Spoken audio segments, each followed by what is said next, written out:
देखिए टेम्परेचर के कॉन्सेप्ट जानने के साथ साथ अपन ने इसके अंदर टेम्परेचर की जो डिफरेंट डिफरेंट जो स्केल्स थी वो स्केल्स भी अपने जान ली थी कि सेल्सियस है, केल्विन है, फ़ारेनहाइट है, रूमर है, रैंकिन है, ये अपन ने जान ली थी। अब अपन जानेंगे इन स्केल्स में म्यूचुअली रिलेशन क्या है, परस्पर संबंध क्या है, वो अपन निकालेंगे। या यूँ कह सकते हैं ताप रूपांतरण यानी टेम्परेचर कन्वर्जन अपन इसमें पढ़ेंगे। तो यहाँ हेडिंग डाल सकते हैं अपन ताप रूपांतरण, यानी कि एक टेम्परेचर स्केल को दूसरी टेम्परेचर स्केल में अपन किस तरह से चेंज कर सकते हैं वो अपन इसके अंदर सीखेंगे। तो देखिएगा ताप रूपांतरण,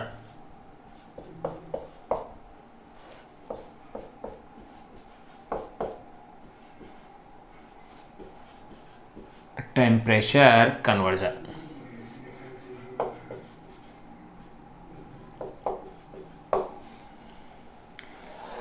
देखिए टेम्परेचर की एक स्केल को दूसरी स्केल यानी सेल्सियस को केल्विन में, केल्विन को रूमर में या फारेनहाइट में चेंज करने के लिए जो मास्टर फॉर्मूला है, उस मास्टर फॉर्मूले को पढ़ने से पहले अपन को ये ध्यान रखना चाहिए कि जो अपन जान चुके हैं कि सेल्सियस पैमाना, फारेनहाइट, केल्विन, रूमर और रैंकाइन, इनमें LFP यानी लोअर फिक्स पॉइंट क्या है और UFP यानी अपर फिक्स पॉइंट क्या है, ये याद रहना चाहिए। मैंने उस लेक्चर में साथ साथ ही बताया था कि ये आपको याद रहना चाहिए, वो टेबल आपको पता होनी चाहिए।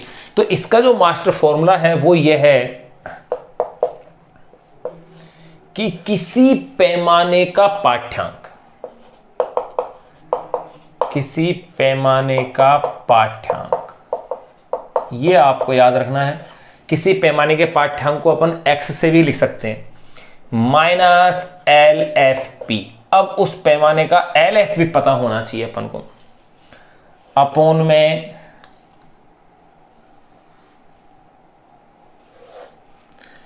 UFP minus LFP is equal to, ये होता है कांस्टेंट। और देखो ध्यान रहे हमेशा जब कांस्टेंट होता है, जैसे x into y is equal to constant, तो इसे आप लिख सकते हैं x1, y1 is equal to x2, y2 is equal to x3, y3 dash dash dash, आगे तक अपन बढ़ सकते हैं।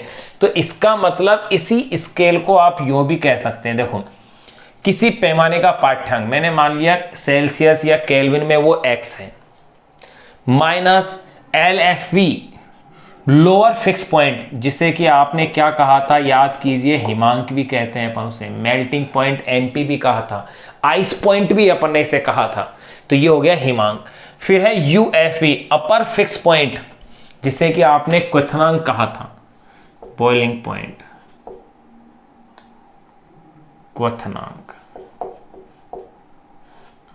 माइनस हिमांक इज इक्वल टू स्थिरांक। ये लो, या तो इस फॉर्मूले को आप ऐसे कह दीजिए या अथवा आप इस फॉर्मूले को ऐसे कह दीजिए, दोनों का मतलब एक ही है।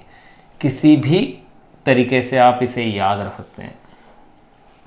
अब देखिए अगर ऐसा है तो इस मास्टर फॉर्मूले को मैं ऐसे कह सकता हूं, जैसे मान लिया कि मैंने फर्स्ट स्केल ली है, यानी कि किसी पैमाने का पाठ्यांक, यानी कि टेम्परेचर ऑन फर्स्ट स्केल। तो देखिएगा मैं इसे कह सकता हूं temperature on first scale minus LFP upon में UFP minus LFP is equal to. अब देखो इज इक्वल टू अगर कांस्टेंट है तो आप इसे कंटिन्यू कह सकते हैं temperature on second scale minus LFP upon में UFP माइनस LFP। ध्यान रहे UFP माइनस LFP को आप FI भी कह सकते हैं, fundamental interval, is equal to temperature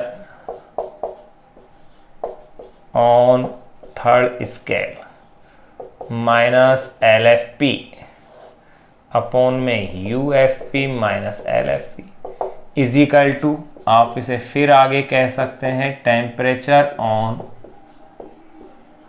fourth scale minus L F P upon में U F P minus L F P dash dash आगे तक अपन कह सकते हैं temperature on fifth scale minus L F P upon में U F P. अब देखिएगा इसी बेसिस पर अब अपन रिलेशन को बनाते हैं। जैसे कि first temperature scale, temperature on first scale मैंने मान ली सेल्सियस है, तो सेल्सियस के लिए एल एफ बी कितना था, याद कीजिए 0 था, यू एफ बी 100 था, एल एफ बी कितना था, 0 था। ये आपको ध्यान रहना चाहिए भाई कितना था, क्योंकि मैं जो इससे पहले की जो अपन ने टेबल पढ़ी थी वहां मैंने उस टेबल में बताया था कि L F P U F P कितना है। फिर सेकंड स्केल अगर मैं फारेनहाइट लेता हूं तो उसमें टेम्परेचर ऑन सेकंड स्केल उसमें मैंने एफ ले लिया, फिर उसका एल एफ पी बताइएगा आपकी फारेनहाइट के अंदर एल एफ पी कितना था, 32। एल एफ पी कितना आया था उसमें 32 था, और यू एफ पी था उसके अंदर 212, U F B 212। Reaumur Kelvin की बात करें तो 273.15 तो एल एफ पी था, और 373.15 क्या था उसका यू एफ पी था। रूमर की बात करें तो उसका जो एल एफ पी था वो 0 था, और यू एफ बी था वो 80 था। और रैंकाइन की बात करें तो उसका एल एफ पी 460 था, और यू एफ बी उसका 673 था। तो ये आपको याद रहना चाहिए। तो अब देखो सेकंड स्केल आ गई minus L F P, Fahrenheit के लिए ये होता है 32। फिर यू एफ बी मैंने बताया था कि फारेनहाइट का जो यू एफ बी है वो होता है 212 माइनस ये 32। फिर टेम्परेचर ऑन थर्ड स्केल मैं ले लेता हूं केल्विन को। केल्विन के लिए देखो, केल्विन के लिए फिर मैं बात कर रहा हूं किसकी, एल एफ पी की। ये है 273.15, 273 भी आप लिख सकते हैं आप इसे। फिर U F B 373.15 minus 273.15 is equal to, इसके बाद रूमर को अपन लेते हैं, तो रूमर के लिए यू एफ बी वो था 0, और यू एफ बी 80 माइनस 0।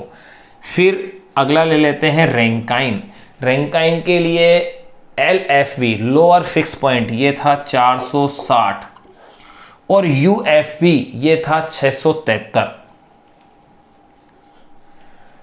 या इसे अपन कह सकते हैं 600, यानी कि लगभग 212 डिफरेंट आता है, 672 आप कह दें, 672 होता, सॉरी ये होता है 672 माइनस 460, 672 होता है भैया, 672 माइनस 460। अब इसे आप केवल सिंपल सोल्व कर लें तो देखिएगा ये हो गया है C अपॉन में 100 F minus 32, 212 minus 32, 200 minus 12 32, 180 is equal to K minus 273.15, 373 minus 270 100 R upon में 80, आर ए माइनस 460, 672 माइनस 460 यानी कि 212।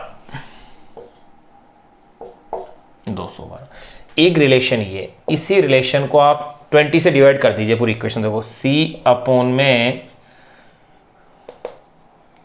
5, 20 से डिवाइड कर रहे हैं तो C 20 से मल्टीप्लाई अगर मैं करता हूँ पूरी इक्वेशन को, तो 20 से मल्टीप्लाई करने का मतलब है 100, तो C अपॉन में 5 F माइनस 32 अपॉन में 9 K माइनस 273 पॉइंट अपॉन में 5 is equal to R upon में 4, आर ए माइनस 460, 212 में 20 का भाग दीजिए 10.6। ये अपने पास पांचों स्केल्स में रिलेशन आ गया है। ये रिलेशंस आपको पता होना चाहिए, वेरी वेरी इंपॉर्टेंट रिलेशन है, ये अपन को याद रहना चाहिए। साथ में ये भी आपको याद रहना चाहिए कि अपन क्वेश्चन जो सोल्व करेंगे उन क्वेश्चंस में ये फॉर्मूले यूज होंगे, यानी कि इस फॉर्मूले पर ये जो रिलेशन अपने पास आया है इस रिलेशन पर भी 20 अंक के प्रश्न अपन सोल्व करेंगे, और इस पर भी न्यूमेरिकल्स अपन सोल्व करेंगे ताकि इसके कॉन्सेप्ट अपने अच्छे से क्लियर हो सके। अगर मैं रिलेशन फॉर टेम्परेचर डिफरेंट की बात करूं तो आप इसे यूं भी लिख सकते हैं, रिलेशन फॉर